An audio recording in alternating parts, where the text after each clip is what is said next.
Hi guys and welcome back to Yashi. Today with another real estate market update. I see a lot of videos out there, still a lot of negativity among YouTubers. I really do not like the negativity. I also see it in tweets. I see personal attacks on my TikTok videos because I tend to have a contrarian view to what media, social media and creators say. Why do I have this view?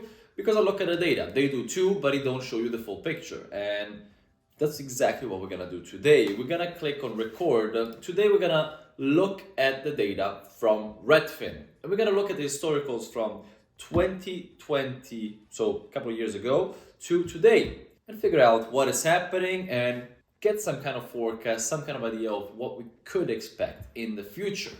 So let's get started here. Redfin, we're gonna start with median sale price because this is where people are focusing on a lot. The first lie that I hear all the time is prices are shrinking, prices are going down, we are in a recession. What people mean with prices are going down is this. If you look at the peak of 2022, which was around May, July, and you look at the prices today, yes, prices went down. We had, let's say, a decrease in prices from the peak, kind of like what happens to the stock market. The stock market goes up by a lot, then it decreases by a little bit, and then possibly continues the trajectory that historically has been always positive over the long term. There's a fluctuation here. In 2022, we saw an increase of 13% compared to the year before during mid-year. Right now, if you look at data right now, we are lower than that point. However, we're still over the prices of the same period of last year. If we look at January, February of 2022 compared to 2023, we're up 1%. Not a lot, but we're still up. So from a technical perspective and from a real perspective, we are not in a recession. Not only we met the let's say numbers of last year, we're still over them.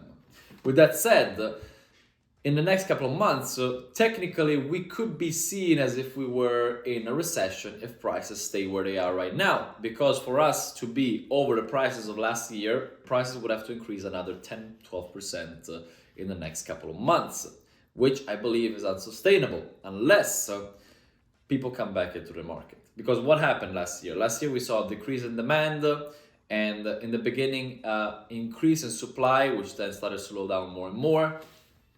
And because of the demand and supply curve, the rule of economics, prices started to decline a little bit because sellers were competing for less and less buyers, and they had to incentivize buyers to buy by decreasing their prices.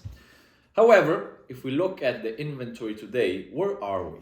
Let's look at active listings. How many houses are for sale right now compared to last year?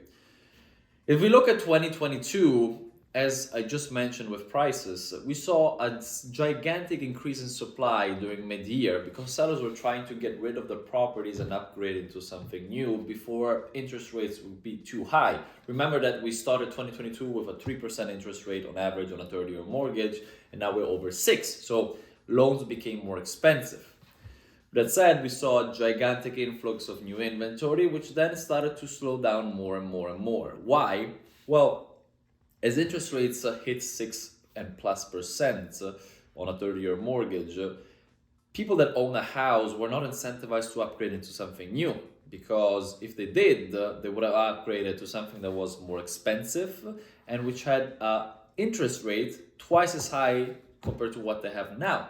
So there's no incentive to sell. Let me keep what I have. Let me keep my low cost of housing. Maybe upgrade in the future if the situation gets better. So most of the new inventory from mid-year on came mostly from home builders that started to, let's say, deploy their inventory that was being built in 2021 and 2022.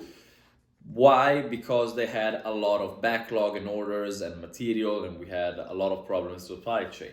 With that said, as that influx of used inventory did not come in and the new listings that were put in, let me show you here, became lower and lower in 2022, it affected the supply of homes, and that effect we had of low demand and high supply started to be offset more and more and more, to the point where we're now, where the inventory today is still lower than 2021 levels, and 2021 was already bad.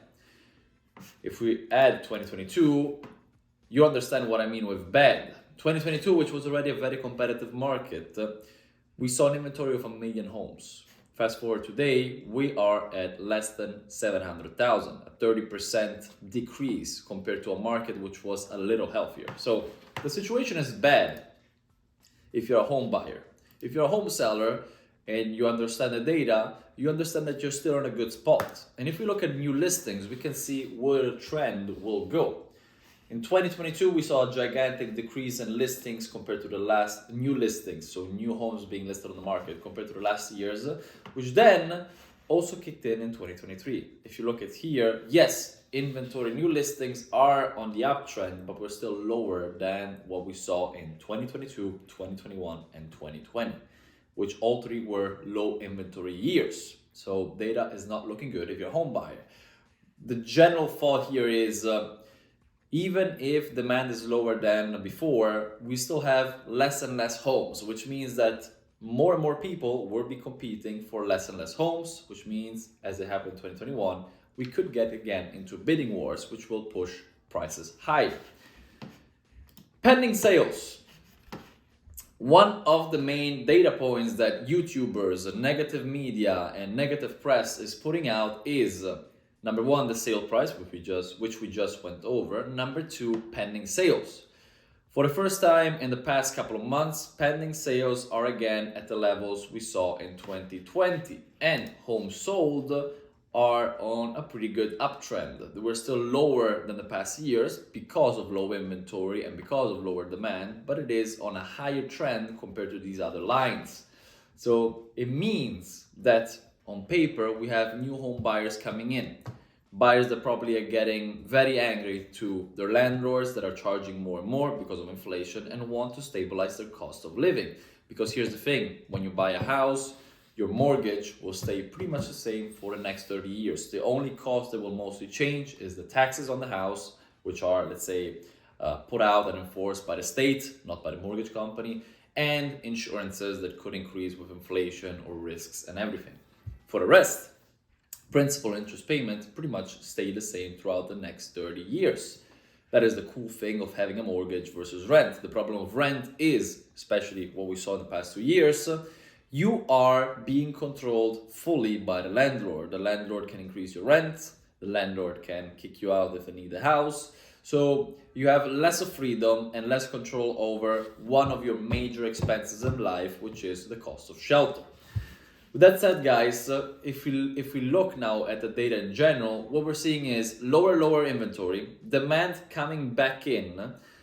We also saw mortgage companies putting out some offers. I recently posted a video about the buy now, refinance later offers that mortgage companies are putting out.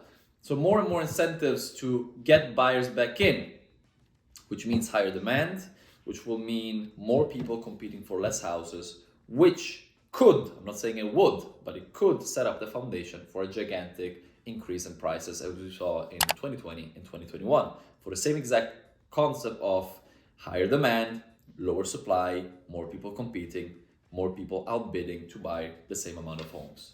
Guys, this is all for now.